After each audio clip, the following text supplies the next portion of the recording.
get going. A little bit of housekeeping first, guys. The chat room is open, as I'm sure you can see. Feel free to chat away amongst yourselves. If you want to talk to everybody, I'm sure you've done this many times now, but if you click on panelists and attendees, everybody will see your message. If you just want to direct it to somebody on the panel, you can do that as well. We've also got a Q&A box open. If you've got any questions for anybody, put them in there and I'll try and find some time towards the end to run through them quickly. We've got a lot to get through tonight, so we're going to crack on. I'm going to introduce everyone. Bizarrely, we've got quite a few first-timers to Northern Crime Syndicate tonight. I can't think what the attraction is. I did tweet earlier that Chris McGeorge, the newly buff Chris McGeorge, was going to do the last 10 minutes topless. That could have been the thing that got people coming in. Or it could have been our fabulous special guests. A big welcome to Mike Craven and Louise Ross. Thanks very much for joining us, guys. I'll introduce you properly in a minute. I'll go through the Northern Crime Syndicate guys very quickly here for those who don't know them. I'm not sure if your screen is exactly the same as mine, so I'll get people to wave as well. But on my bottom left is Fiona Erskine, who famously always puts herself in all her books. Barely disguised at all in the wonderful Phosphate Rocks, and very thinly disguised in the Chemical Detective series in the shape of Jack Silver, who you can see here, looking exactly like Fiona. As it says on the back, skier, scientist, international jet setter, and sex goddess. That is you, isn't it? Yeah. Also, you'll see that she carries a gun. Fiona lives in Teesside, so that leaves no room for any further explanation. In the middle at the bottom on my screen, Chris McGeorge, who joined the Northern Crime Syndicate straight from school. Seriously, when you go on his Goodreads page, he looks about 12 on there, I think. I see. Go on, look it up. Chris is the author of 4 standalone impossible crime mysteries. Is that what we're calling them, Chris? Yeah. I thought so. Yeah. We've thrown Lock Room out now. That's old school. Impossible crime.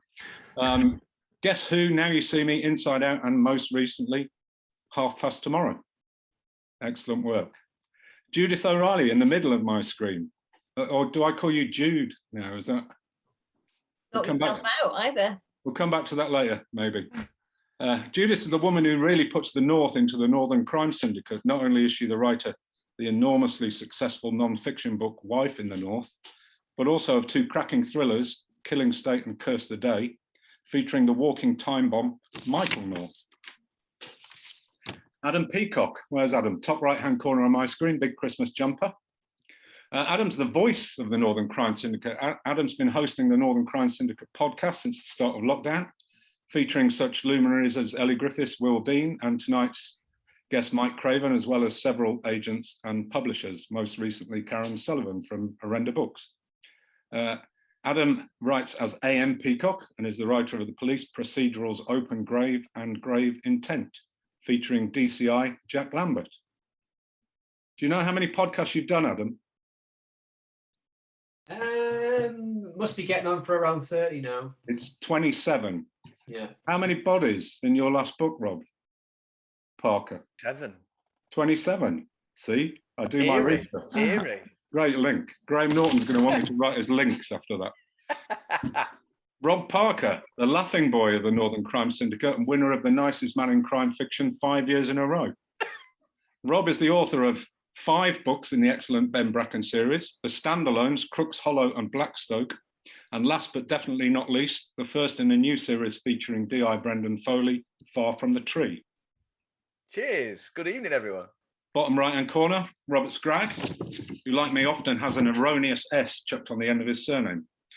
Rob is the fittest man in the Northern Crime Syndicate in every sense. Karate. Doesn't say much. Yeah, no, it doesn't say much, actually. Karate, football, martial arts, scuba diving, mountain climbing, you name it, and he mentions it on his website, which badly needs updating, by the way, Rob. Rob is the author of 4 books in the Porter and Stiles series, What Falls Between the Cracks, Nothing Else Remains, All That Is Buried, and The End of the Line. Which brings me to our 2 special guests. M.W. Craven. Mike was born in Carlisle and brought up in Newcastle. He's northern from the soles of his feet to the top of his shiny head. I had hat written down there as well, but you didn't wear one tonight, so it kind of threw me a bit. There's definitely one there somewhere. Here we go. That's what we wanted.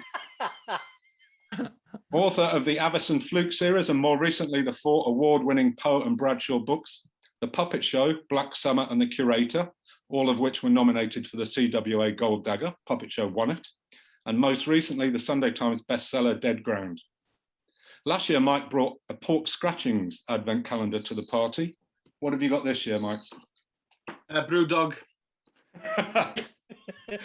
Last year, I immediately ordered the pork scratchings calendar for my wife and gave it to her as a Christmas present. Get the whole lot in 2 days. It's quite impressive, but she's a Jordan. Who said romance is dead, eh? Somebody keeps ringing my phone. I'm going to shoot them. Ignore it. Finally, Louise Ross. L.J. Ross was born in Northumberland and is the writer of, I may have got this wrong, Louise, there's so many. I'm saying 22 best-selling books, right, which is all the more remarkable as the first of them, Holy Island, was published in 2015. Yeah. You can do the maths on that, guys. There was a chat on a writer's Facebook group today about who can call themselves best-selling, but I'm pretty sure I'm on safe ground here with Louise. She has sold more than 7 million books in that time. That was actually the number that I looked at about half an hour ago. It could well be 8 million by now.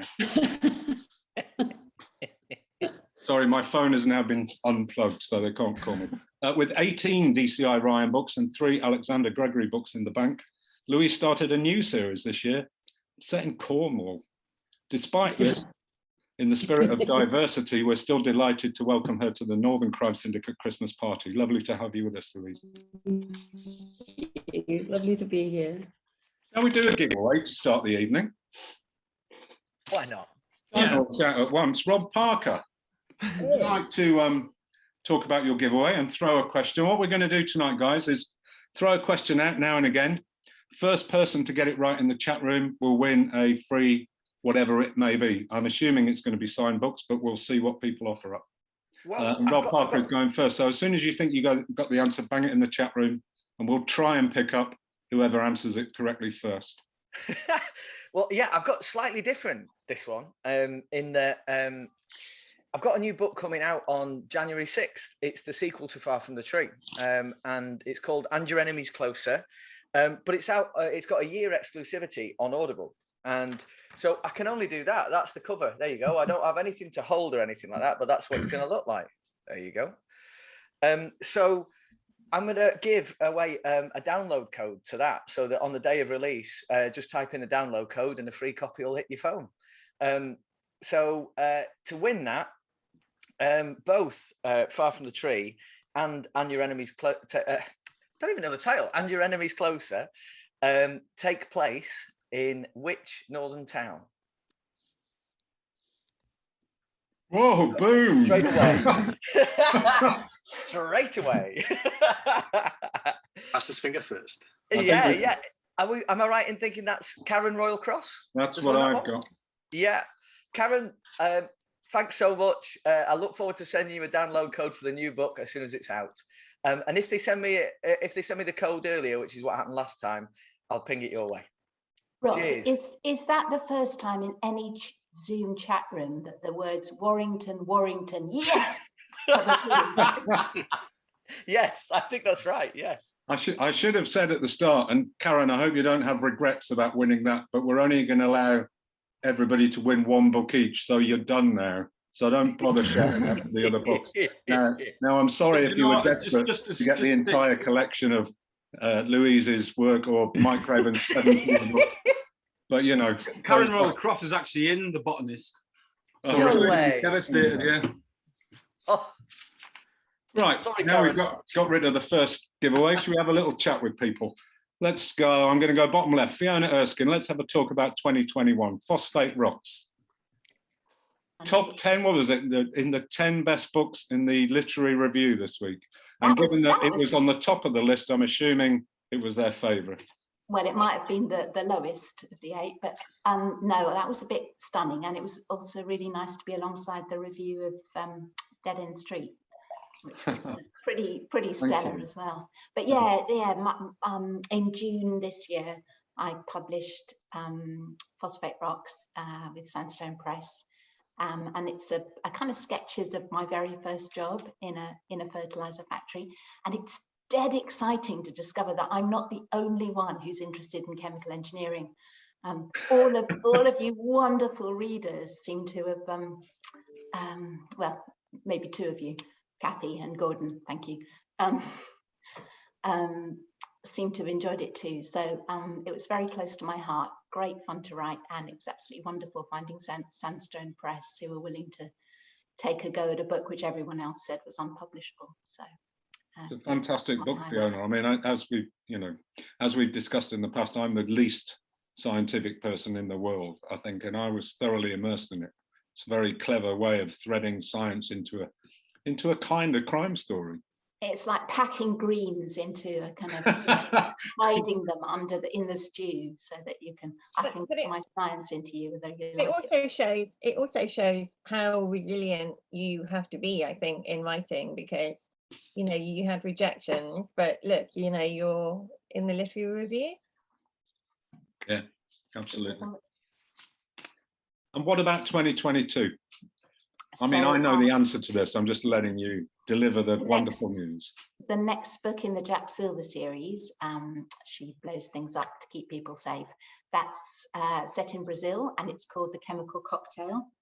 And there's a little bit of alcohol in it, and a lot of surfing, and some very attractive men, and a kind of complicated side story. So I'm looking forward to seeing that one come out. I think it'll be out in May. Fantastic. I'm still a little disappointed that you haven't done The Chemical Brothers yet, but Or as my husband suggested, The Chemical Toilet. Yeah, not entirely convinced about that one. Adam, what about you? 2021. It's been quite quiet for you, but you've got a proper job. Well, yeah, I chose to work in a line of work that was quite busy this year, so it has been pretty full on. I think writing-wise, it has been a slog for me, and I think a lot of people have been quite productive. It's gone 1 or 2 weeks. Awful, but the third book in the series will be done sooner or later.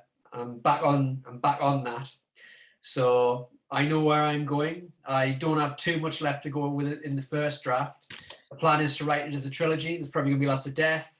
I think if you've read it, well, the third one will kind of make sense in that regard, but I'm going to end it with a bit of a bang and then try something new. So I will write more crime. I don't think anybody actually believes, but I would like to write a wonderful vampire novel. But I haven't quite thought of the idea yet, because some of the best ones have been done, Twilight and the likes. So I'm left without many ideas on that. But pretty well, we'll get quite regular again with that. Is it just me who's hearing Adam cut out now and again? Yeah, I heard it as No, well. I'm getting that as well. Yeah, you're just cutting out occasionally, Adam. I don't know why. Don't know if you can do anything. Can I just say something about vampires? Yeah, of course. Anne Rice sort of, died this week. So there was a great obit in the New York Times and a great interview with her. I don't know if people like the Anne Rice books. I mean, I completely loved them. But she had this great line in this interview, and it kind of just really helped something sort of click in my head sort of today. And the line is, "I have always possessed a profound and abiding love for my characters, and I'm moved when another writer exhibits the same passion." And I was just really struggling, sort of getting back into my book 3, Michael North. But that idea when you write a series, which we most of us do, yeah, I mean, we all do. I mean, Chris, you do in a way, don't you? Or at least they're linked. But the idea of sort of keeping faith with your characters, I just think is really interesting. Anyway, that's it. While we're talking vampires. Adam, you have to write it now, Adam. Yeah.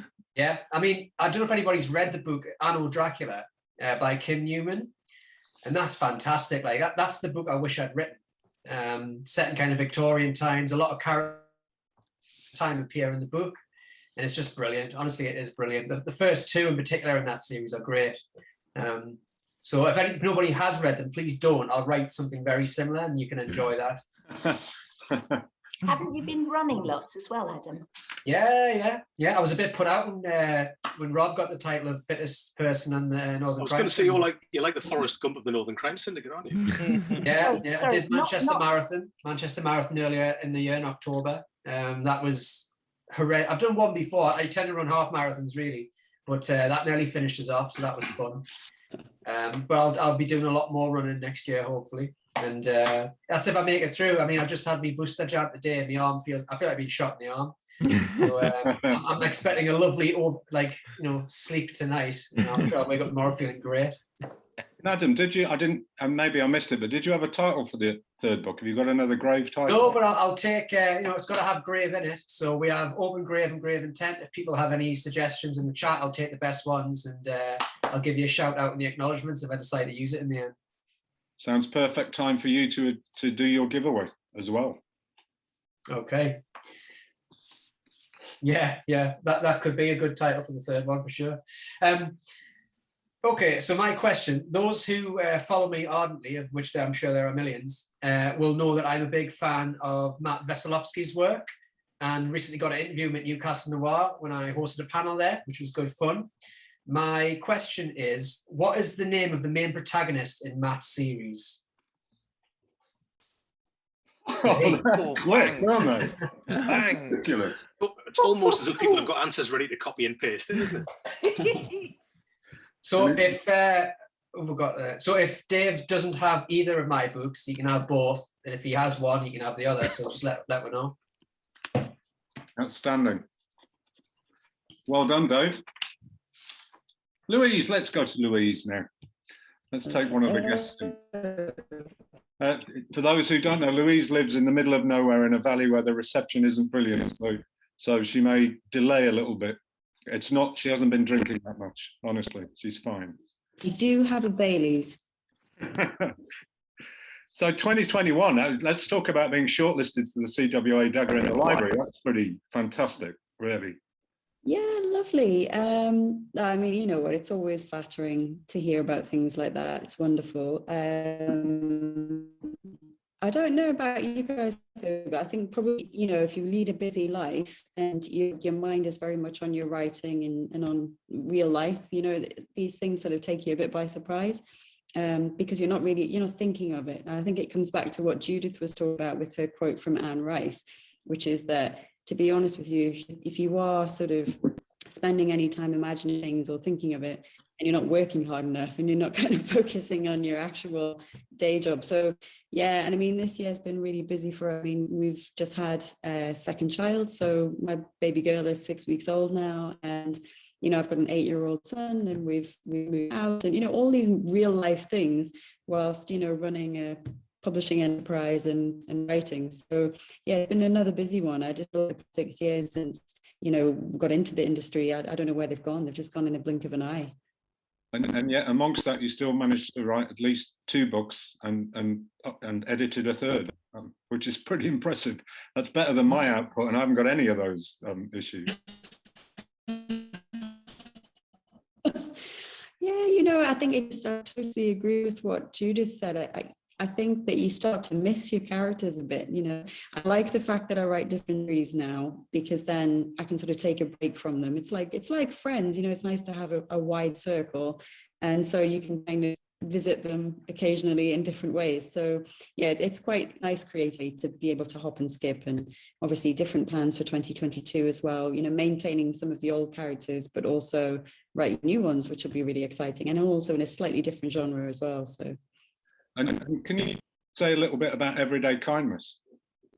Definitely. So that was probably one of the books I'm most proud to have brought to market, really, because we've got 55 authors, myself included, who donated a story which really was, it had a very broad spec, and all we said was write something that would inspire people, would inspire hope, which was about kindness, which was uplifting, you know.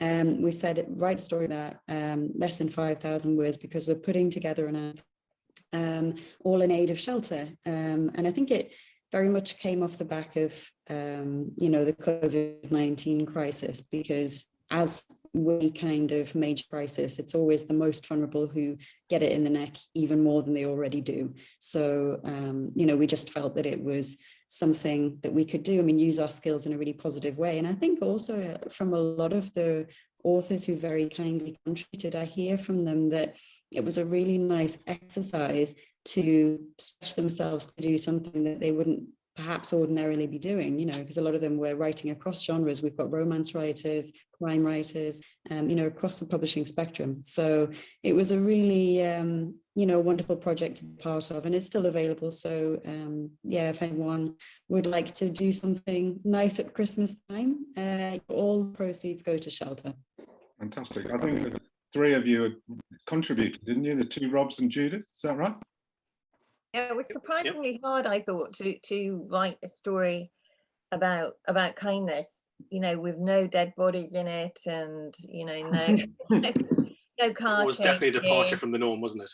Yeah, it was. It was really testing, though, to, you know, to get something interesting enough with the characters who were like in an everyday situation as opposed to at a moment of high jeopardy. Mm-hmm. You mean you guys wrote about something like nice? I stuck to type and wrote something horrible, and I was amazed it got in. And Louise, honestly, it was one of the proudest moments. But I was amazed because it's not.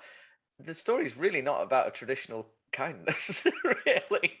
So I was. No, but you know, isn't it funny that things can still be really uplifting at the end of stories like that? And I mean, obviously, from my perspective, I'm coming from a dark place as well. So I'm thinking, well, it's really a kindness that he didn't kill more people off, you know. Yeah, I think there were fewer than 27 this time. Yes. Yeah. I don't think I killed anyone actually. So yeah. No. I don't think you're ever going to beat 27 at the start of a book. You ain't seen the sequel. Oh, God. I'm joking. Louise, just looking ahead, 2022, I glanced and I think I've spotted 4 new books. Is that right? 4?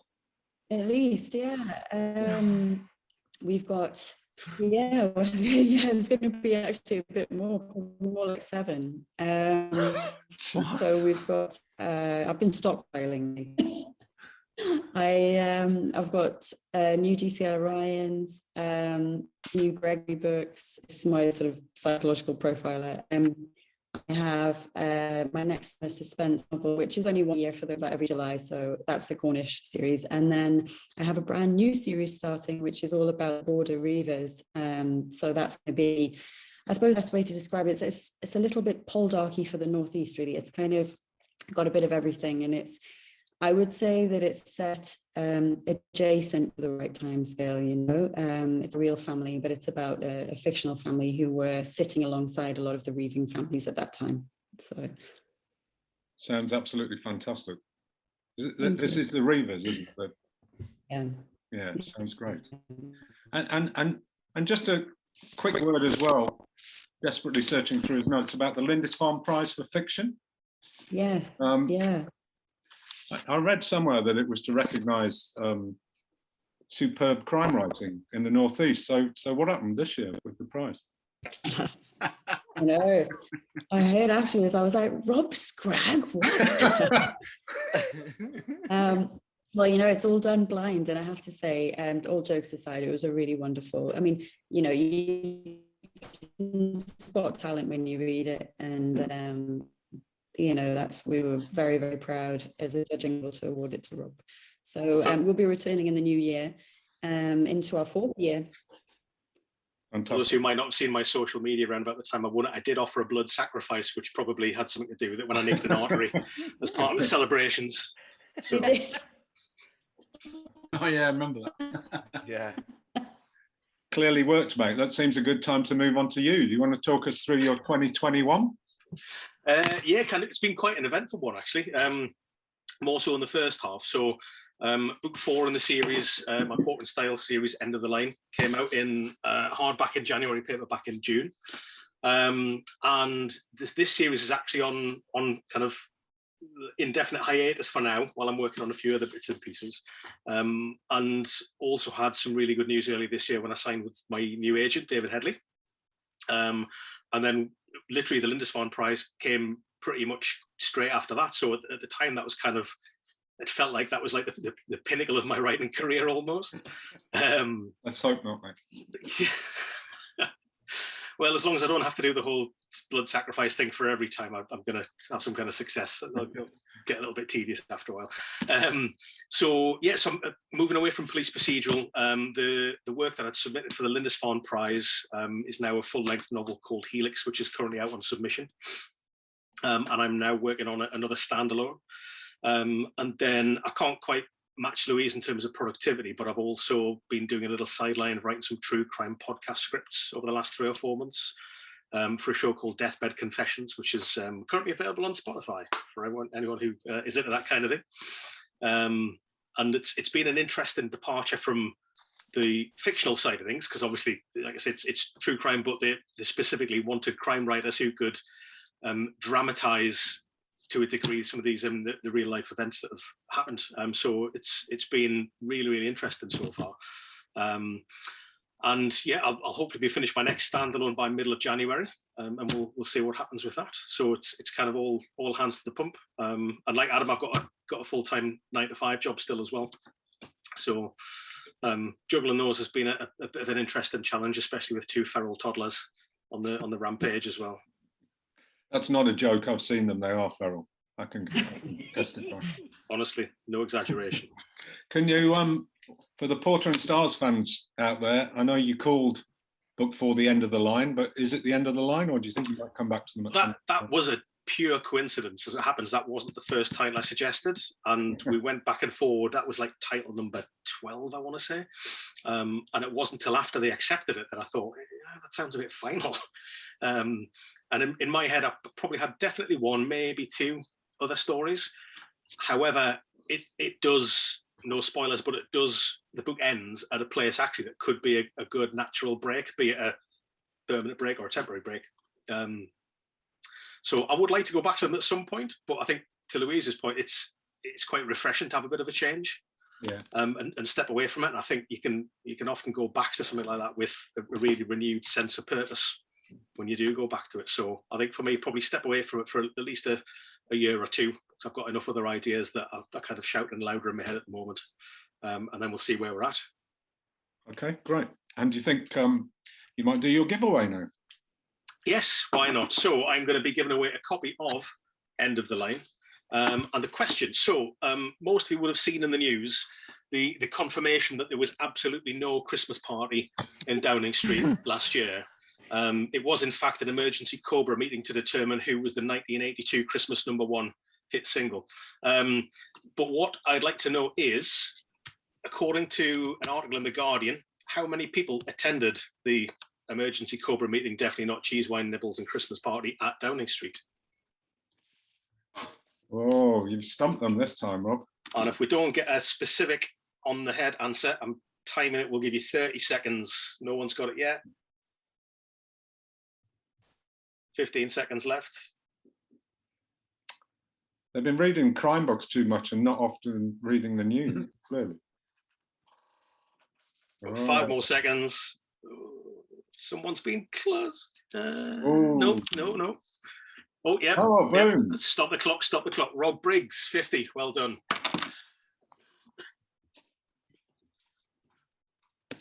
Congratulations, Rob. Took a while.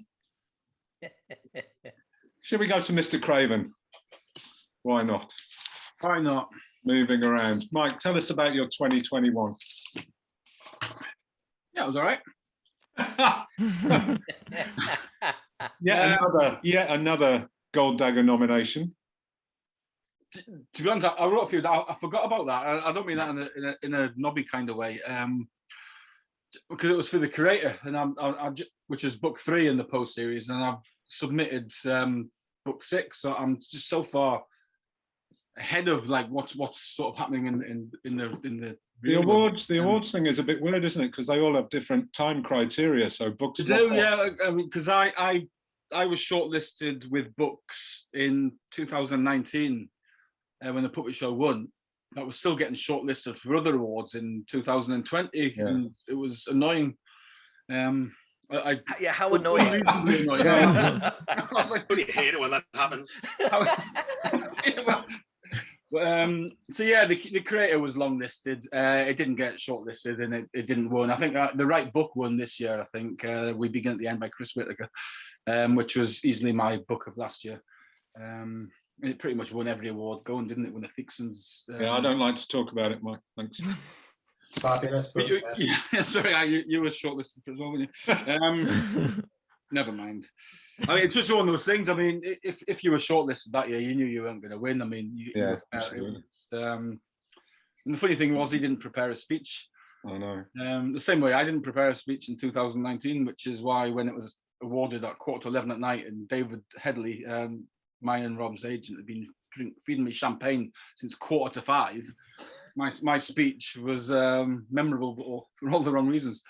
Unfortunately, it's on YouTube.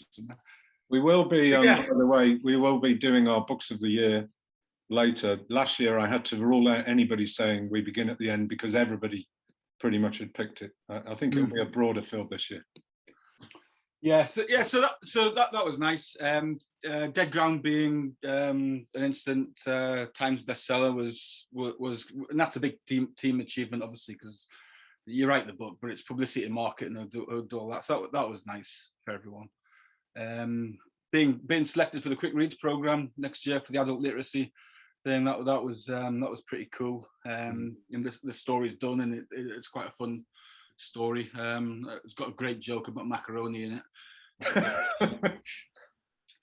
So yeah, it was just another good year. And just last week, I think Dead Ground was named the highest rated crime book on NetGalley, which I didn't even know they were doing that. But my publicist was very, very pleased and couldn't wait to tell me, and then told me off for not being more excited than I was. But yeah, so it's been a good year. And what about, I'm not sure we'll be able to pick them up on the screen. Talk us through the new tattoos. Oh yeah, we can, Kai, I can see them. Yeah, I should have actually done my question on my tattoos, actually, because they're all book related.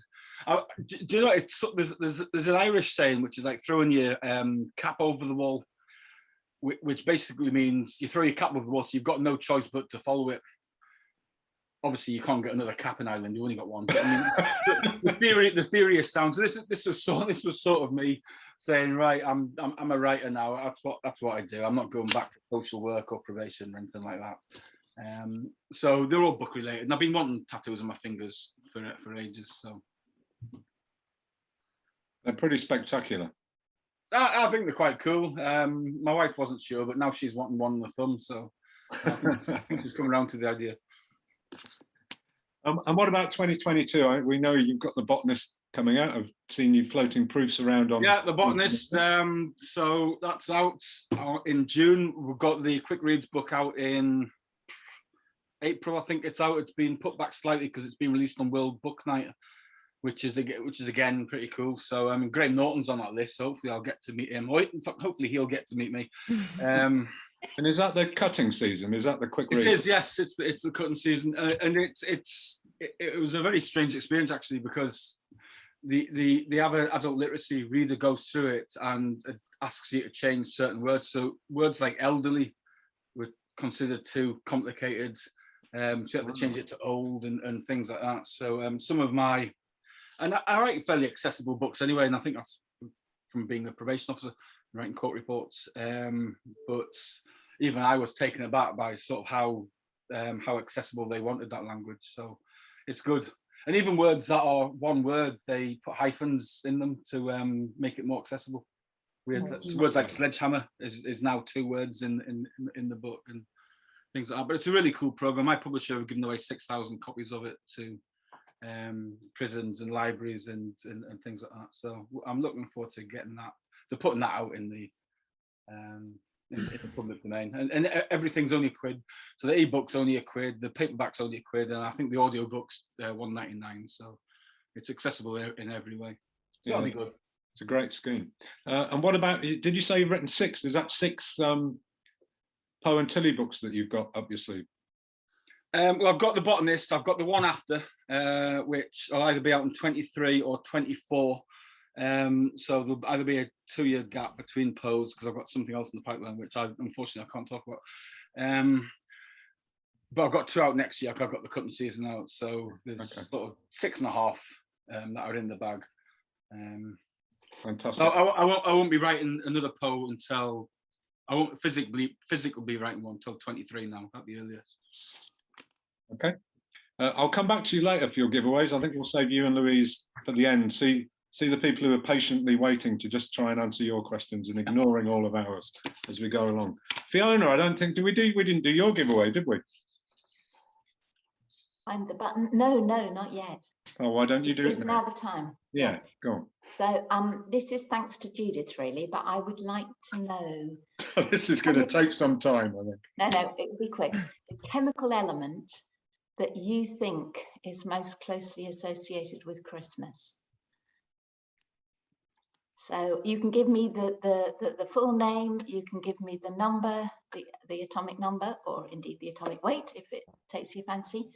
If they do any of those last things, you're the only one who's going to know that, Imre. And it would really help in terms of who wins if it has some connection with one of my books. And the prize will be a book and some caramel, some Tunnocks caramel wafers.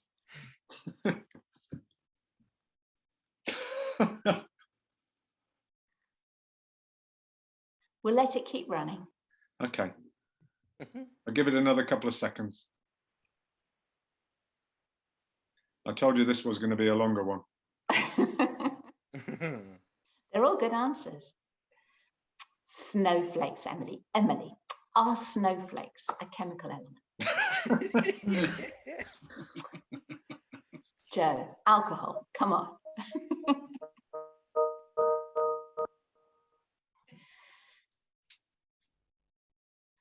Oh dear, I'm going to have to do an education program. Oh, there you well go. done, Becca Wood. What was it? Well, it says phosphate, but we'll allow it.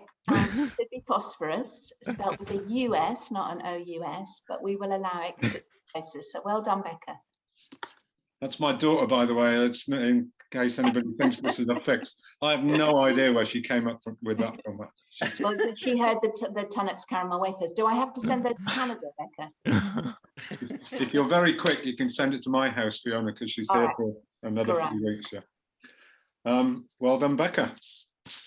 She was paying attention when I was helping her with her chemistry exams. Right, who haven't we done yet? Judith. We haven't done you yet, have we? 2021. 2021. Yeah, 2021. I normally write very slowly, but I actually managed to write 2 books in 2021. One of which will be out next year, or this coming year, 2022. That's the book 3, Michael North, and the other one is a crime standalone, and hopefully that will come out 2023. So tell us a bit about the standalone. What can I tell you about the standalone? Well, it's a departure for me because it features a serial killer. That's not very Christmassy though, is it really? And it's set in America, which is also different for me. And the only problem with it was I started the Michael North book 3, and then I abandoned it to write this crime standalone that I was incredibly excited about because I'd had the idea, and it was very difficult then to get back into action adventure once I'd finished the standalone. So I'm not doing that again. I wouldn't recommend that to anyone. I think as far as my brain works, I can only do 1 book at a time. I know some people do, 4 books and editing and writing and what have you, but my brain just like overloaded. So in my mind, you glanced across to the right of your screen at Louise when you said that.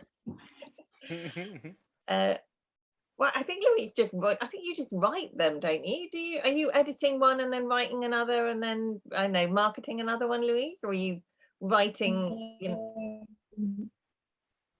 I just sit and do one single draft and I self-edit from the beginning. At the start of the day, I go back over what I did the day before and sort of do it in that sort of way. I hate having several documents. I just have one document. And this comes back to the old legal days because you just have to do like a legal advice, 10,000 words, bish bash bosh, and obviously you want it to be in good shape, but at the same time, I'm not going to. I think the more I think about it, the more I would psych myself out about it.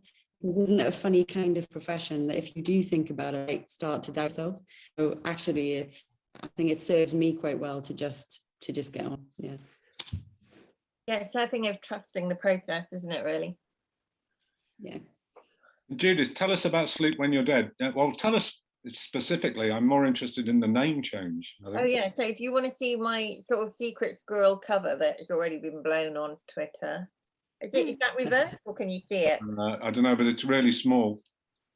Oh, cool. Oh yeah, just about. Oh yeah, so there's a name change, which is Jude Riley. So the idea was initially because of doing this crime standalone. You know, I mean, William Shaw, I think, has just done it to, and it's adopted G.W. Shaw, I think. But then they liked it so much, they wanted it on the action. There you go.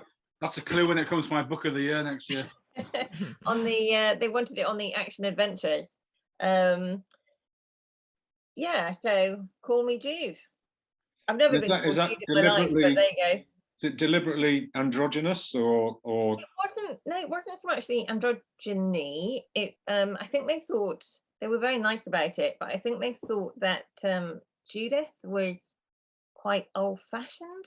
Oh, really? Okay. I think so. Everyone's very polite, you know, in publishing, but yeah, because it's it's a name that comes from the Old Testament. I quite like Judith because the Old Testament heroine chopped the head off the enemy and then carried it through the camps. So I've always quite liked the name Judith because I think it's quite a strong one. But I don't care really. They wanted to drop the O as well because the art director said it was cleaner. Riley, and I kind of went, well, I don't give you any excuses not to sell books, but as a reason to, to drop the O, I'm not convinced by that one. So we're keeping the O. I was a bit worried because we've always been conscious that the makeup of the Northern Crime Syndicate is slightly under numbers on females, and aspiring to get closer to that. And now they've taken Judith out and replaced it with Jude. It looks like, in some eyes, we've gone 6-1, and that's not the way we. I'm willing to change my name, Trevor. Okay, thanks. I'll move over to Judith. I just wanted somebody to take one for the teammate, and I knew you would do it. Perfect. Excellent. They're Roberta. Roberta Scragg. You can put the S back on the end, and So do you want my giveaway? Yeah, let's do it. Okay, so the question. Do you want to see the prize first? I thought instead of a book, I thought I would do a little tree book ornament, and then if there's any writers out there, they could do what I did last year with here's one I made earlier and wrote the names of my books on them. Okay. Need a gold pen or a silver pen. Now Louise would need a really long ornament. And Mike would need a little bit more on there as well. Right, so for this book ornament, the question is, Michael North has a sidekick called Fang Fang Yu, and Fang Fang Yu, does she have a grandmother or a grandfather who's also a character in the book? Oh, grandmother. Oh, yeah, well, that's tricky. I think we're going to have to go with grandmother. Yeah. Is that the character's name? I can't. That is the character's name. Also, that's my brother. My daughter's already won a prize. We cannot be giving it to him as well. I'll send him something. Just okay. All right then. Gordon, that's yours. Sorry, Kev. Next time, better luck. And also, the answer I had written on my sheet here was grandmother, and it was, that was the choice, wasn't it? Yeah. And Gordon, you can write your NaNoWriMo title on the book ornament when it arrives. Now my family are having an argument in the chat room. Let's move on quickly. Who haven't I spoken to? Chris, we haven't spoken to you about your 2021, have we? No. So let's do that now. Well, Tomorrow, that was 2021, wasn't it? It was, I think. I mean, it was August, but it feels like it was so long ago. When I was making notes earlier today, I kept writing down 2020. It's like I've lost a year somewhere. It feels like ages and ages ago. So yeah, Half Past Tomorrow came out in August, and it's had a really good reception. Probably the best I've had, which is great, really, because it's the first book I've written entirely sober. So the magic is not lost, which is good. It might actually be a little better, which is good. Some people prefer me drunk, which is fine, but I'm happy to move forward as I am. When I saw Chris at Newcastle Noir, I asked him what his secret was for losing the weight that he's lost. And he said, I've given up drinking. And I said, have you got a different secret? Not that one. You hardcore drink for like 7 years and then you stop. And it just falls off you. But yeah, so that came out, and just lovely reviews. You want to tell the people who don't know the pitch for Half Past Tomorrow? Do you want to just so it's about a 70-year-old woman called Shirley who volunteers at Chestler Street Hospital Radio, and one day she's playing around with the equipment. She's doing a request show, which I used to do when I worked at hospital radio, and she's done that, and she's playing around with equipment, finding random radio stations, and she finds a pirate radio station that seems to report news from 24 hours in advance, and that comes true, and Shirley's just kind of enamored by it, and then the radio station starts reporting murders, and Shirley finds she's the only one who can stop them. So yeah, I had a great time writing that, and but that was like early on in the year I finished that. So I'm way into book 5 right now, which I still can't talk about, which is so annoying. And is this? I mean, this is public domain stuff, so you're gonna have to talk about this. But I keep seeing the word Kingmaker floating around in various places. Is that a provisional title, or is there another Chris McGeorge? Wait, where the hell have you seen that? I don't know, man. Online somewhere. Doing my research. Well, that's the working title now. Ah, I know stuff. Wait, where have you seen that?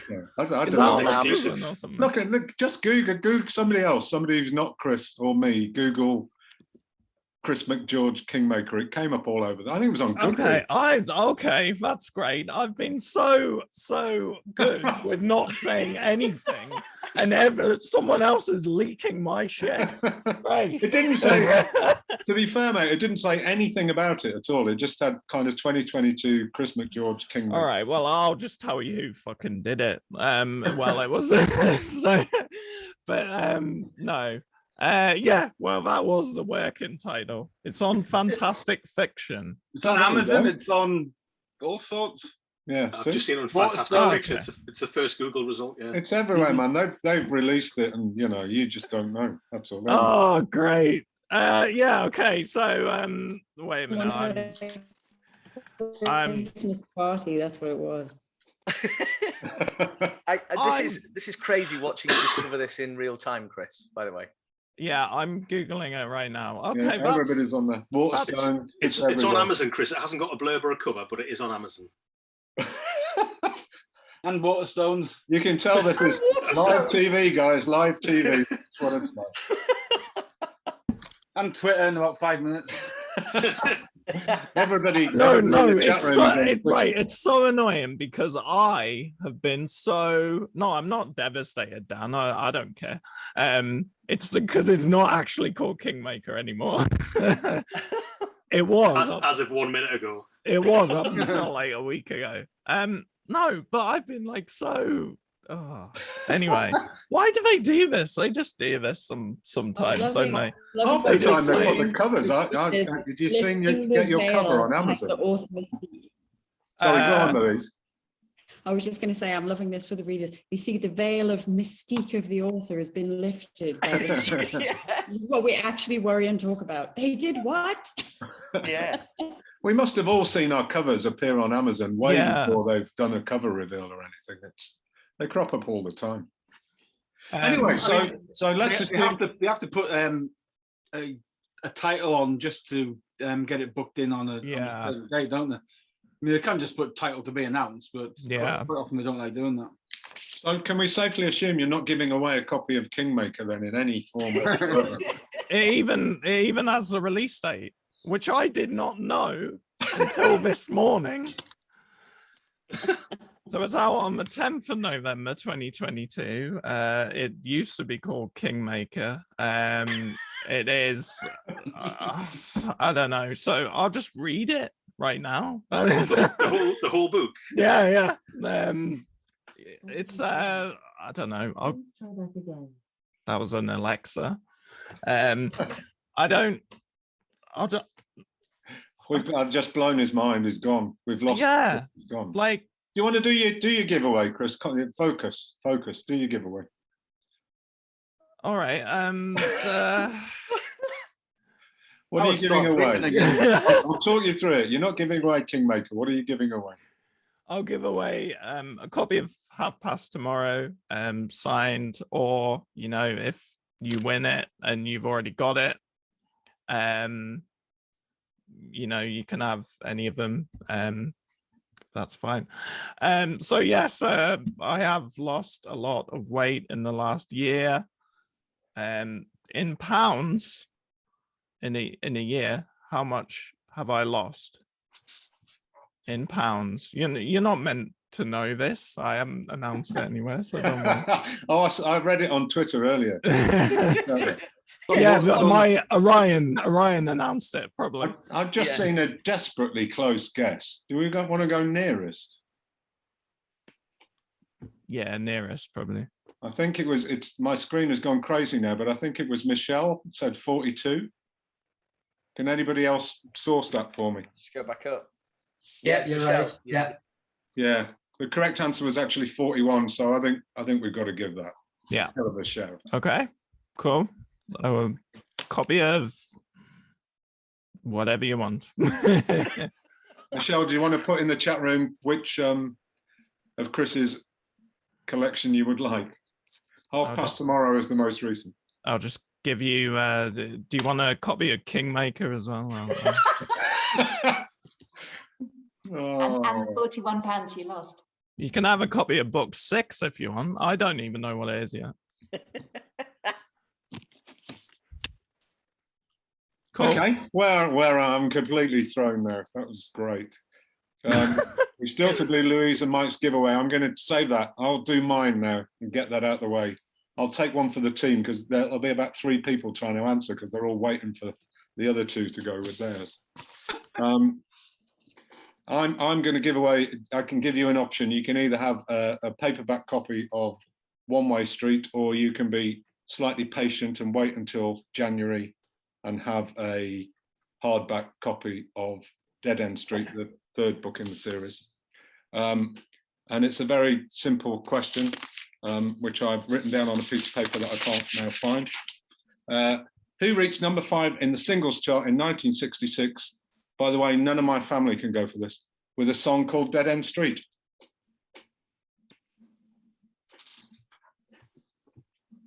Boom, there we go, Susan Gray. Well done, Susan.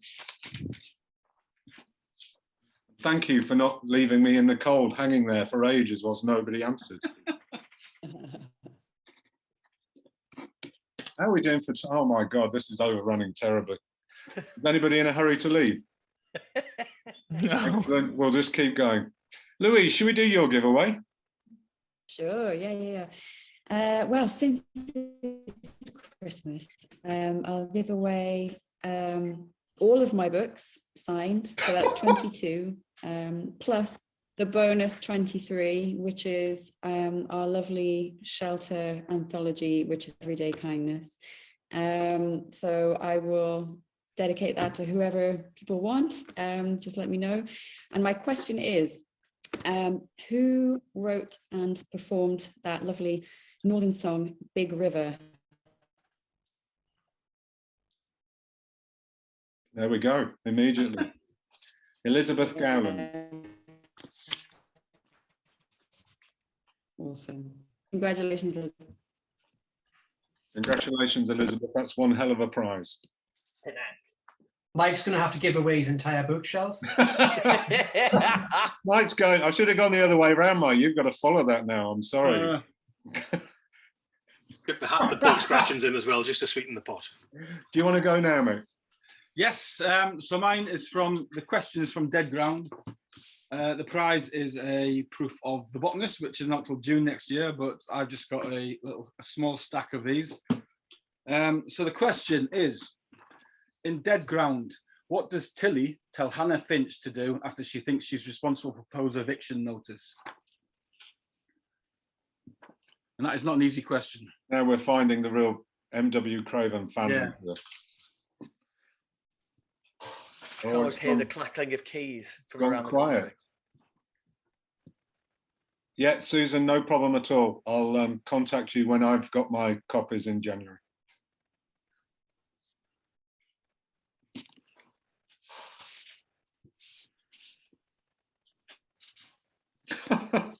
It's as if Tilly would say. Oh, Mike, you've stumped them. Can you repeat the question, Mike? Certainly. In Dead Ground, what does Tilly tell Hannah Finch to do after she thinks she's responsible for Poe's eviction notice? It was Tilly's idea of an insult, which, as you can imagine, isn't much of an insult. You know, when I said we were going to overrun, we're going to overrun. Trevor, we haven't heard from you. Oh, I'm hosting. And have we heard from Rob? Rob Scragg. Parker. No, Rob Parker. Have we not done you, Rob, yet? Yeah, haven't we? So, Mike, if they can't guess it, can they make up a really effective insult that she could say? Type of thing. They're not going to win, but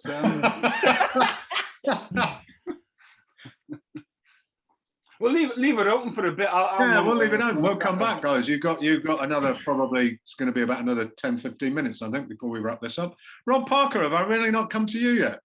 Oh, mate, don't. You're keeping very quiet there. It's not like you, like. So yeah, 2021. Yeah. Blackstoke, the Accidental Horror, came out in. Sorry, that's not what the tagline was, but it possibly could have been. That came out in March. Had a load of fun with that, doing something a bit different. Really enjoyed it. Then I had a week where I had two releases in a week. So I had the print run of Far From the Tree, and then the following week was The Watchman, which was Ben Bracken 5. They came out back to back, and I've got, obviously, looking ahead, there is And Your Enemy's Close is out on the 6th of January, as we discussed. I'm on submission at the moment with a whole new series, which is fusing crime and mythology a little bit. Had a lot of fun writing this. So yeah, just really hoping we can, this will be out either, I would imagine, tail end of next year or 2023, probably. But I'm on Boxing Day, I'm starting, the third in the 30 Miles trilogy. So that will be, it's called The Only Truly Dead. And I know I can say that because it's on the contract. So I can't change it now. Yeah, I can't wait. And yeah, The Only Truly Dead should be about this time next year. And that's it for that trilogy. It was always meant to be a trilogy. That is it. That is, you know, It's last person standing stuff. Tell us a bit about And Your Enemies Closer, which I think you can talk about now, can't you? I can, yeah. So I wrote it I started it on Boxing Day last year, or last Boxing Day, sorry, I should say, and finished it on the 30th of April, and sent it straight off. And then nothing happened all year, and then about a month ago it was like, right, we're going to get it out in January, like the first week of January. I'm like, what are you?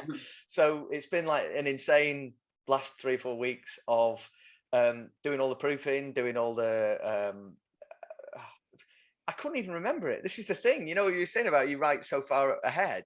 I've not even written that far ahead in this instance, and I can't remember it because I've obviously written other stuff since then.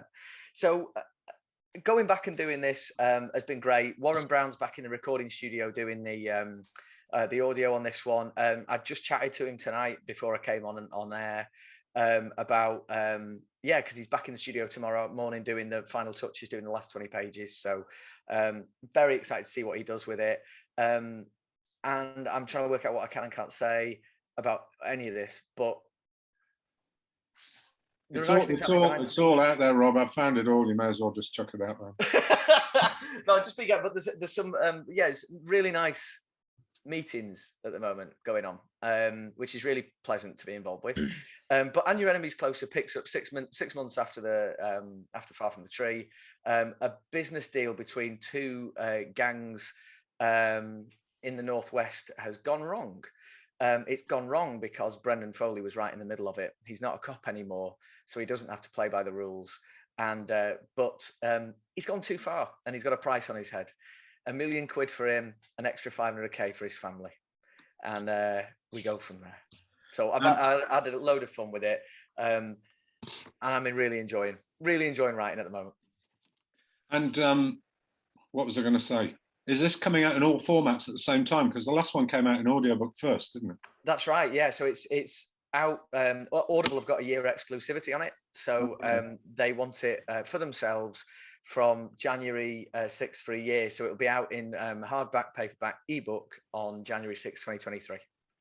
Fantastic. So yeah, although there are a few, there's going to be a few print proofs knocking about soon. So there might be a few giveaways coming up. Hello. But no, I love the fact that I've just honestly some of the most amazing comments coming in here in the chat.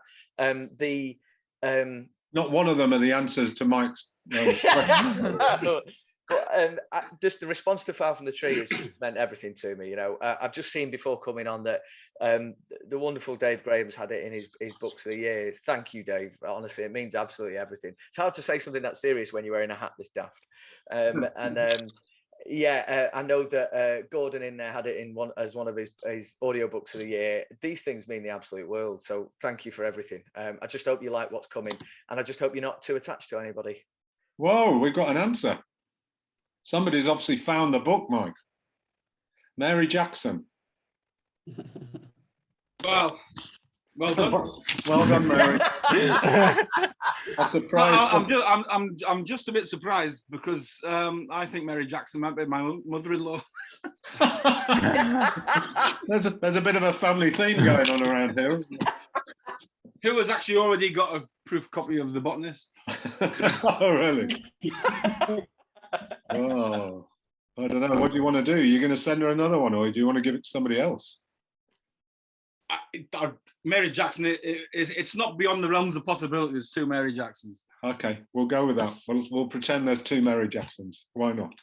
So now let me be clear here. Has everybody got a chance to talk about 21, 22? Can I just say one thing, Trevor? Yeah, I can't say anything about what's on submission at the moment, but two of the stars are in the audience tonight. There are two librarian sort of bickering sisters in the upcoming new series, and they're called Angie and Claire. That's Angie Plant and Claire Knight. They both knew it was them. Like earlier this year, they knew that's what we were doing, and they're in. You're in. So, yeah. And was that a prize that they won, or did you just, do that? No, they've just been really kind to me. So I said, you're both in the book. So, Do you I kill don't really them? know how it happened, but See, this is why he's won the nicest man in crime writing 5 years in a row. Yeah, but do you kill them, Rod?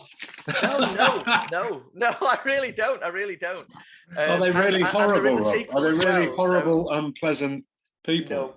No. They're No. the series regulars as well. I think you missed a trick there. Shall we do our books of the year? And then we can wrap this up, and that'll only be about 15 minutes late. That's pretty good for our Christmas party. It normally overruns by much more than that. Who wants to start? Mike, let's come back to you. I'm going to go in the order I can see the screens in. Mike, Okay. My book of the year, it's not until next year, and I've only just finished it, but it is fantastic. You just mentioned it before. It's Dead Rich by William Shaw, we know him as, but he's writing as G.W. Shaw, and it is superb. It's set aboard a billionaire's yacht, so it's set amongst that word, and because it's William, it's impeccably researched. But it's one of those books that probably would have been called a rip-roaring adventure in the sort of a few years ago. It's a complete change from his police procedurals. It's one of the best books I've read for a long time, to be honest. So that's my book of the year. Hell of a shout. And he's a really nice guy, William Shaw. He does a lot for other writers as well, so that's great. He does, yes. Adam, book of the year. My book of the year, I haven't got the book because I got it from the library, because I felt like the author definitely deserved that 13 pence from that lend. And my book of the year is Amit Dand. Oh, yeah. I honestly absolutely love Amit's writing. His series, the Harry Verde series, is brilliant, and this is a standalone. And I'm just gripped every time he writes a book, and he does. It's religions kind of colliding, stories from years ago interwoven with the kind of modern day. There's a lot of travel in this book as well, and it's absolutely brutal, and I can't recommend it enough. That's actually the first book he wrote. He wrote it before the Harry Verde series. Oh, really? Yeah.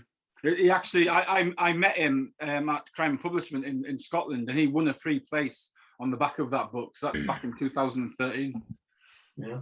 Wow. I helped them launch at Bradford because it's a really, really good book, and that was up there on my list as well. Yeah, fabulous, really is. Okay, I'll jump in next, just in case somebody else steals my suggestion. I don't know if you could see this because I haven't got the book either. So I'm going to go with Dominic Nolan's Vine Street. I don't know. I think Dom's the crime writer's crime writer. Everybody I know loves his books. And I really wish readers would buy more of them, because his first two books, Past Life and After Dark, were two of my favourite books in the last 5 years, I think. And I was really disappointed when I heard he wasn't writing a third one in the series. But then he sent me an advanced copy of Vine Street, and it's astonishing. It's epic. It's brutal. It covers about 65 years. I was a bit, when I first opened it and saw how long it was, I was like, my God, I've committed to a long read here. But it absolutely flew by. He's a terrific writer. And I heard Louise actually talking at Newcastle Noir about people not putting romance into crime books, which is something that she does. And Vine Street has got a fantastic romance at the heart of the crime story as well, which just blew me away. It's only just out in December, I think, so just about qualifies for this year's favourite book. But I heartily recommend it. Who's next? Louise. Yeah, well, I feel like I need to say two disclaimers first. So the first one is I'm actually a little bit very weird for a crime writer, which is that I actually at times avoid reading other crime novels. And the only reason for that is that I have this terrible fear. Inadvertently, I'll start reading or taking on someone else's voice. So I don't actually read a lot of peer written crime fiction, but what I do is normally always read anything by Belinda Bauer. However, I didn't actually really read any of hers this year. What we struggled with at the beginning of 2021 was bereavement, and so I actually really struggled both read and write. I kind of really struggled to get into anything concentration wise, which is why the book I'm about to say is my book of 2020. It actually got me back into the habit of reading. So, and this is not to take any away from its actual merits, but I would say that its commerciality really to fall back into reading. So it's actually Jesmond's The Thursday Murder Club, because I'd heard so much about it, and I thought, right, I'm gonna have to have a read of this book. And you know, I really fell into the story well. As I say, for personal reasons, I think it was something to kickstart my love of reading again this year. So I think that any book that can do that and sustain somebody whose concentration is lacking, and actually, so over COVID, all of us probably have been a little bit up the air and not necessarily ourselves. So I think that any book that can take you from start to finish in those circumstances is a win for me. So hats off to Richard. He did a good commercial job there. Fantastic. Getting some shout outs for Will Dean in the chat room, I can see now. Judith, do you want to go next? Yeah, can you hold it up, Rob? Mine is Rob Parker. Will you hold it up for me? Mine's Girl A by, is it Abigail Dean? Yeah. I haven't got it in front of me, but it's the kind of book that you read and you think, oh, why didn't I write that? Because it's basically about children who are abused and held captive by their parents, and Girl A is the girl to escape from the home. And obviously there've been a few news stories along those lines.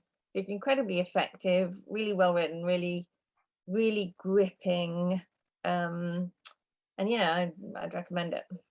Okay, marvelous. Rob Parker.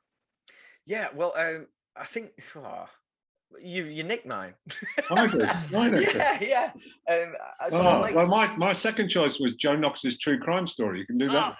Yeah, that's in my conversation. So what, I'll just do a little asterisk. Dom Nolan's Vine Street was my original pick. I was going to shout there. It's intimidatingly brilliant. So as I don't know where you'd say, but as a friend and colleague of Dom's, like what he's done here, it couldn't happen to a nicer guy couldn't do this, or it couldn't happen to a nicer guy. What he's done here, it's just wonderful, and it's an iconic piece of work for me that's going to stand the test of time. I just think it's amazing. So everyone should read that. Beyond that, two of my books that I really enjoyed massively this year, one's been mentioned. It was The Last Thing to Burn and Bad Apples, both by Will Dean. They're both brilliant. But I think Last Thing to Burn, really knocked me out. Like it was such a punch, that book. I spoke to him about it. It's like he said it was only 60,000 words long. It was like you can pack that much guts, drama into that amount of runtime. It's just something very special. So I thought that I think, yeah, let's say that now, because I can't have Dom. Sorry, that implies that Will and Dom, I love you both, but yeah, it's very hard to pick. But if I can't have Dom, I'd have Will, and I do it in reverse. So yeah, there you go. So Will announced on Twitter that the movie rights have been optioned for that as well. Yes, yeah. I mean, and no surprise. Yeah. Oh, Dom says I can have him anytime I want. Woo. Oh, is Dom in there? I didn't even know Dom was in. Yeah. Fiona Erskine, best book of the year. My best book of the year, if I'd finished it, which I hadn't yet, would be The Waiter by Ajay Chowdhury, which I'm listening to on audio. It's absolutely fantastic, but I haven't finished it yet, so it won't be fair. So I'm going to go for On the Edge by Jane Jesmond. Sorry, it's back to front. She's born in Jesmond in Newcastle, so she's a true northerner. She lives in the north of France, and this is a really gripping book about a female climber who's a bit of an adrenaline junkie, and it's a really well-written, literally nail-biting thriller. So I thoroughly recommend Jane Jesmond, On the Edge. Who I think is from Newcastle, isn't she, originally? Yeah, she is. I've often wondered about her surname, whether it's a real surname or... Well, her real surname is Shufflebotham. Oh, is it? I cannot imagine why the publishers wouldn't go with Shufflebotham. So she had to choose an alter ego, and it was Jesmond. So For those who don't know, Jesmond is probably the poshest part of Newcastle, where Fiona lives, I think. it's where I rent. Now and again. Yeah. Home is Teesside. Chris McGeorge, Book of the Year. He's back. It's the Forevers, Chris Whitaker. Oh, come on. It was a great book. Give me a break. He's just haunting me. I heard Mike talk about this at Harrogate, actually, and that's what made me get it. I actually bought it in Harrogate because he told us the end, and the end is why I kind of got it. I won't spoil the end, but so an asteroid is going to hit the Earth in 30 days, and what do you do about it? Is it a YA book, Chris? Am I misremembering? It is a young adult book, which I think. Well, you are a young adult, so that's all right. Not anymore. Which from Imagined Things, I bought it in Harrogate. I think the young adult label is a bit weird nowadays. I'm not entirely sure what that means anymore, because there's massive amounts of swearing in it, and there's sex in it and everything. So I'm not entirely sure what that label means. I'm pretty sure young adults swear and have sex, I think. I think so, yeah. But it's just fantastic, and his writing signature style just transfers. It's funny, it's crazily harrowing, it's just phenomenal, I think. I mean, the clever thing about the Forevers is it is set in the last 30 days, but it's one of those ones when they've known like for years and years that this asteroid and everything they've done to try and like deviate it from its current path has failed. So it's now last 30 days, and they're all resigned to having to dying basically. And it's just such a clever. I've not read anything like it, and it sort of blew me away when I read it, because I had an early copy. So I mean, it was just. But it was also laced with that Chris Whitaker humor, which makes you laugh out loud at really inappropriate things. He's an annoyingly talented guy. Like. I hate him. I'm not as offended. We love him, honestly. We love him. He's such a nice fella, isn't he? I know. He's starting to sound like Lex Luthor or Superman, Trevor. Rob Scragg, last to go. We've taken all your choices away from you. No, well, I did have queued up for an honourable mention also, Fight Street by Tom Nolan. And I think that you've already nicked the best single word for it, which is just epic. The way it sprawls across the decades as it does. And literally you are thrown head first all the sights, sounds and smells of London as you go through. Absolutely brilliant piece of work. But it is just edged for me by one that I listened to quite recently, which is Razorblade Tears by S.A. Cosby. Okay. I hadn't read either of his books until probably about 3 months ago. And the first one, Blacktop Wasteland, is also excellent. And I went straight back on Audible and got Razorblade Tears after that. And Very good. There you go. If anyone hasn't come across S.A. Cosby before, honestly, you will not regret it. I'll be more surprised if you don't go straight from one to the other. Such a kind of a gritty, immersive style that he's got. The reason I could get that so quickly, Rob, is that's my shelf with my favourite books of the year on, and it was just right next to me. Blacktop Wasteland was great. I haven't read Razorblade Tears.